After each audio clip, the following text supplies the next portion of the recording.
There are names in Faerûn that get around more than others. Names that appear in tavern songs, children's stories, and the occasional warning written into the margin of a spellbook. Elminster Aumar is one of those names, though you may hear him called many things. The Old Mage, the Sage of Shadowdale, a meddler, a stubborn pipe-smoking nuisance who's made a lifelong habit of appearing where he's least expected and quite often where he's most needed.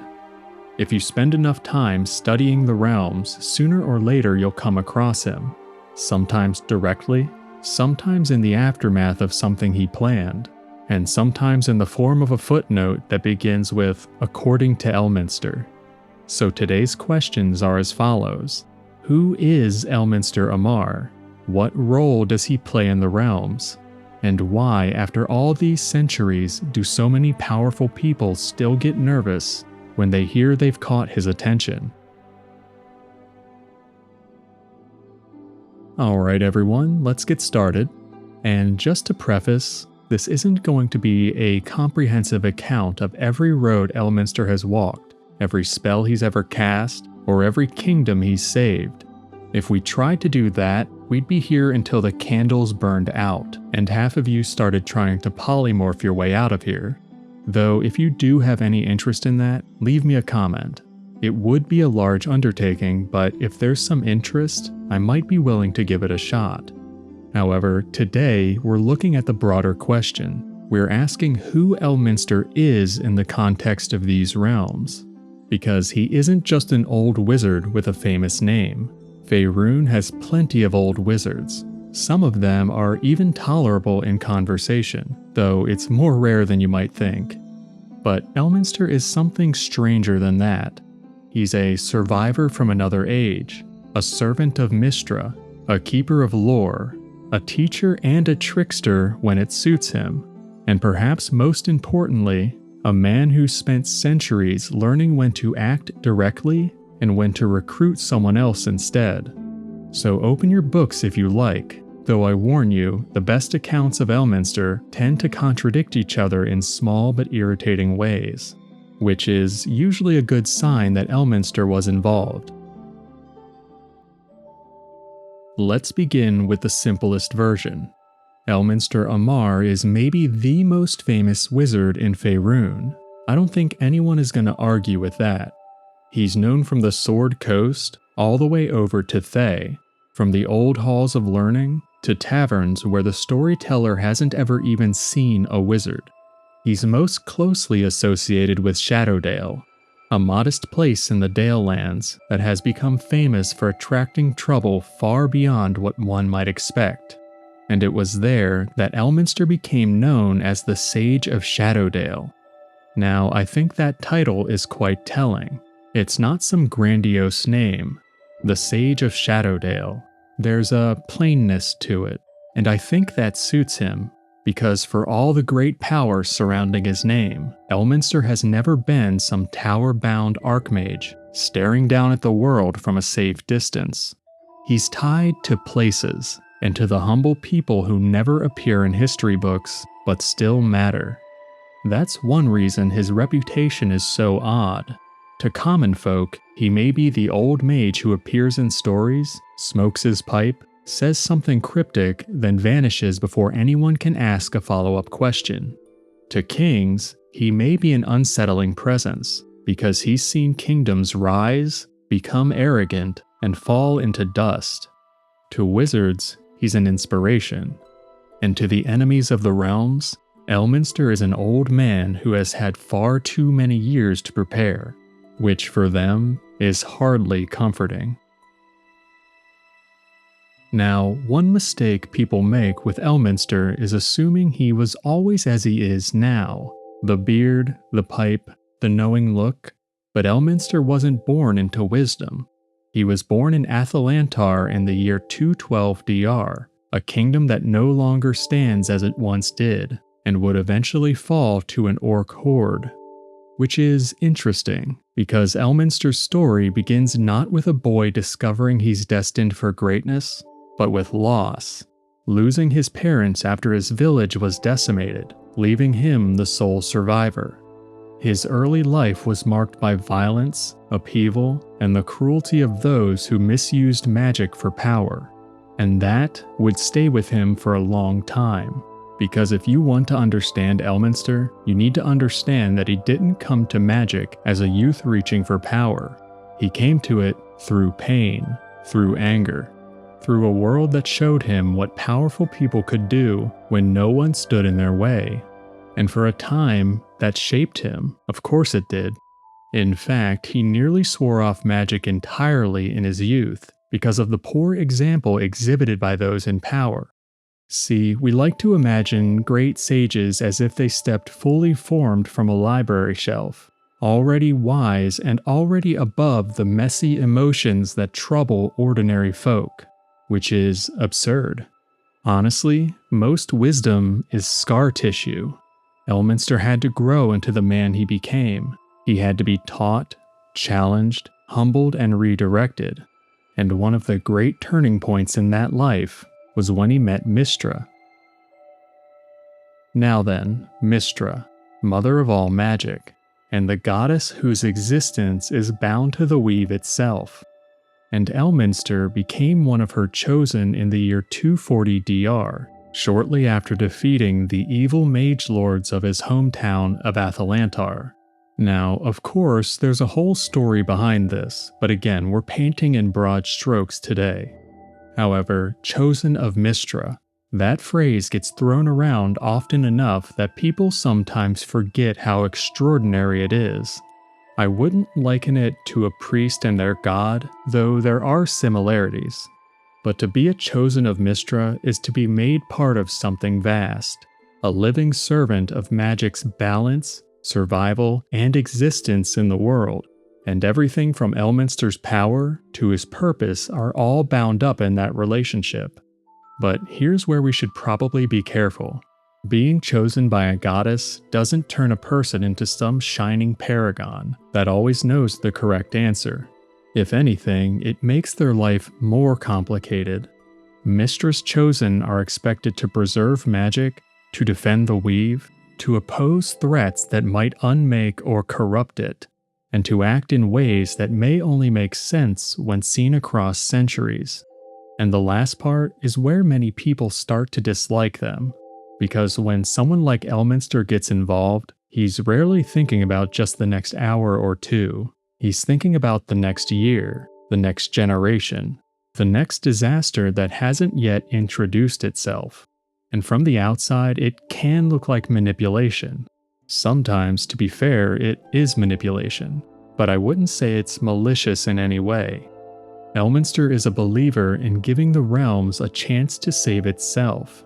Sure, he can bring immense power to bear when needed, but much of his work lies in guidance, like placing a clue in the right hands at the right time. This is perhaps the most Elminster thing about Elminster. He's powerful enough to dominate stories, yet he often chooses to become the old man at the crossroads instead. And before you decide that sounds noble and tidy, remember that being directed by Elminster can still be deeply frustrating.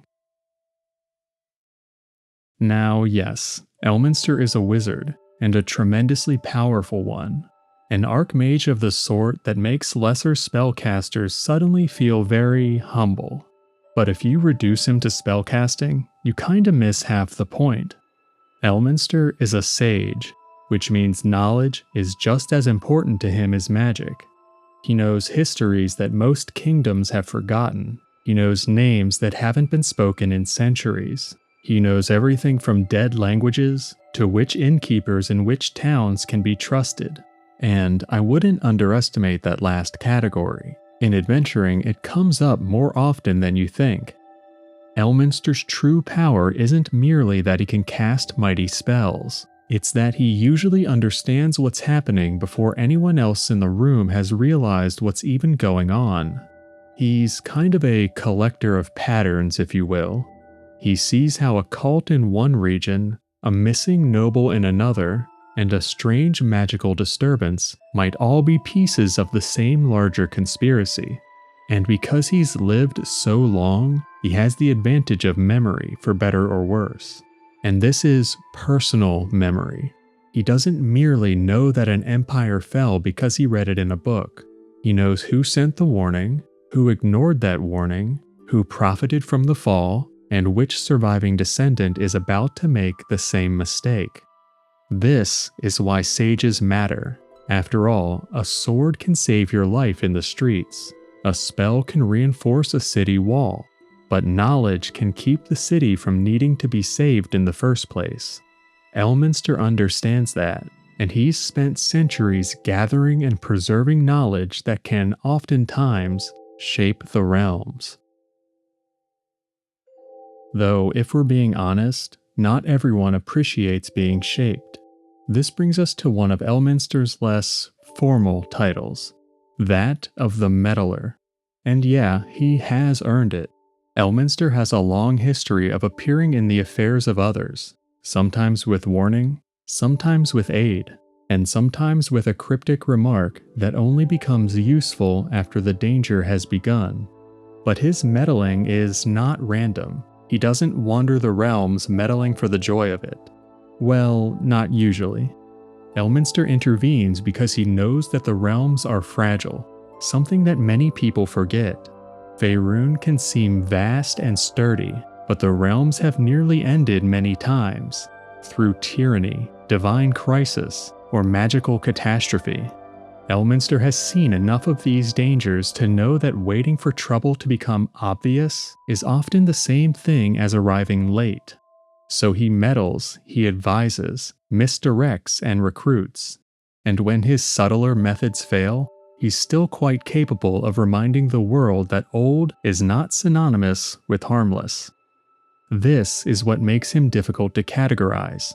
He's more than a wandering hero or some mystic advisor. Elminster is a guardian, though not the sort who stands at a gate in shining armor and announces himself. He's more often the reason the gate was reinforced several weeks ago by someone who thought it was their own idea. Now, this raises an important question. If Elminster is so powerful, why doesn't he simply just solve the problems himself? You'll hear that question often from young adventurers, usually right before they make a series of decisions that reveal exactly why powerful old wizards are selective with their help. There are several answers, though. The first and most obvious is that Elminster simply can't be everywhere. The realms are wide, and evil is very motivated, to say the least. The second is that power has consequences. When beings of great magical force act openly, other great powers notice. Enemies respond, the balances shift, and a single spell from the wrong person at the wrong moment can actually invite more danger than it prevents. And I think that reason is the most important. He also believes people must be allowed to become what the realms need them to be. If every crisis is solved by Elminster arriving in a flash of silver fire, then no one else would grow. No one else learns courage or takes responsibility. They become dependent. And the realms can't depend on one old mage forever, even if, by all accounts, he's been making a serious attempt to test that proposition. So Elminster often works through others, adventurers, the harpers, local leaders. You know, people that have no idea they're standing at the hinge of history until its door starts to open. In a way, it's cultivation. Elminster knows that heroes aren't made by being protected from every danger. They're made by facing danger with just enough help to survive, just enough uncertainty to be made to choose, and just enough wisdom to keep them from making reckless choices. And honestly, this may be one of his greatest roles, because in essence, he helps the realms produce defenders. Now, with all of that said, we should be careful not to let the legend swallow the man, because Elminster is very much still a person, an unusual person, one with enough years behind him to make historians feel underqualified, but still a person nonetheless. He can be warm, infuriating, playful, secretive. He's loved and grieved many times. He's made mistakes. He's lost friends, watched ages pass, even seen magic itself wounded and restored. And I think that might be a lonely life. Now, I shouldn't overstate it. Elminster isn't some tragic hero brooding on a mountaintop every hour of the day. He's got too much of an appetite for life for that. But all these centuries do leave their mark. When you've lived as long as he has, the world becomes emotionally complicated, to the point where every road is also a memory. Every city stands atop older versions of itself. Every bright young hero may remind you of someone who once stood just as proudly, but never came home. That's part of what makes Elminster compelling. His humor is touched by sorrow, and his wisdom isn't clean or distant. It has its imperfections. And maybe that's why he's remained so attached to ordinary people. For all of his cosmic importance, Elminster doesn't treat the common folk of the realms as background decoration. He knows that a shepherd, a cook, or a village guard with a spear may matter more than any prophecy realizes. That's a lesson some powerful figures never learn, and Elminster learned it long ago. So, why does Elminster matter?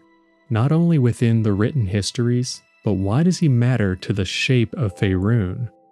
Because Elminster is one of the realm's great connective figures.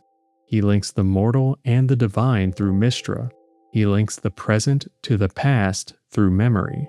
He links knowledge to action through his work as a sage, and he links the ordinary to the legendary, which I think is probably more important than it sounds, because Elminster can stand before powers that would make most heroes tremble in fear, but he can also sit in a humble room, share a meal with you, and tell you a story that'll inspire you. There's a rare kind of strength in that. The realms have many beings of power. Some of them conquer, and some of them ascend so far above ordinary life that they forget why any of it matters. But Elminster remains involved, and he continues to care, and caring over centuries might be the most exhausting magic of all. Because it's one thing to save the world once, it's another thing to keep choosing the world after watching it burn, rebuild, and repeat its mistakes over and over. But Elminster keeps choosing it, because the realms are alive, and in his eyes, that life is worth defending. Okay, so who is Elminster Aumar? He's the Sage of Shadowdale, one of Mystra's chosen, a wizard of immense power and a keeper of old knowledge, a meddler in the affairs of tyrants and a survivor of countless battles, and a reminder that the greatest figures in the realms are rarely one-dimensional. Elminster is important not only because he holds immense power, he's important because he understands what magic is for, and he's much more than the collection of titles he's acquired over the years. Magic at its core is a part of our living world. It's found in everything. It protects, reveals, and connects us all together. It changes the impossible into the merely difficult. And Elminster, for all his flaws and secrets, has spent a very long life trying to keep that magic alive. So when you hear the name Elminster, don't think of only an old wizard in a pointed hat, wandering into someone else's story while smoking a pipe. Think of a man who has seen the realms break and mend numerous times.